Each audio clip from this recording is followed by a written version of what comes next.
এটা সেই মুহূর্ত, সন্ন্যাসীদের বর্ষি ফোরানোর দৃশ্য। এটা দেখে আমি প্রায় অজ্ঞান হয়ে যাওয়ার জোগাড়। মানে ওখানে প্রায় আমার মাথাটা এতটা পরিমাণে ঘুরছিল, কি আর বলবো। মাথা ঘোরা দেখে আমার শাশুড়ি মামাই বলছে, কে দেখতে বলছে তোকে এসব। তো তারপরেই দেখো মাঠে সন্ন্যাসীরা সবাই নেমে এসেছে, আর এখন বসে পড়েছে মাঠে পুজো দেওয়ার জন্য। তো এই যে পুজো হচ্ছে দেখছো তো, পুজো দেওয়ার পরপরই এই দেখো সন্ন্যাসীটা ঘুরতে শুরু করে দিয়েছে।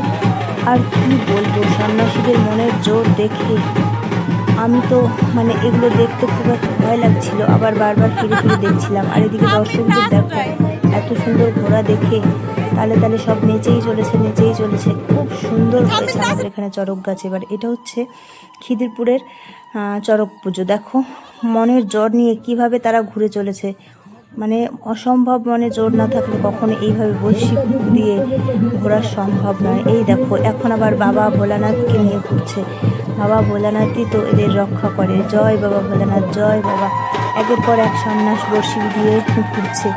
দেখো কি সুন্দর, আর দর্শকরা সেই আনন্দ করছে। এই দেখো এইটা হচ্ছে আমার শাশুড়ি মা, কি বলবো, বাজনা বাজছে, বাজনার তালে তালে এত সুন্দর নাচছে।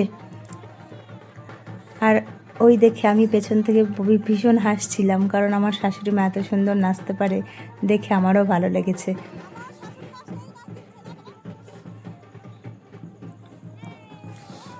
তো দেখো এদিকে আমার বড় সোনা পাপা তার বন্ধুকে পেয়ে খুবই খুশি, বন্ধুর সঙ্গে দাঁড়িয়ে রয়েছে। এখন মেলা প্রায় শেষের মুহূর্তে, আমরা এখন চলে যাবো বাড়িতে।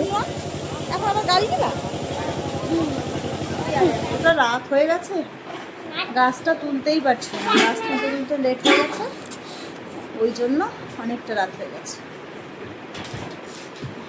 তো গুড নাইট সবাইকে।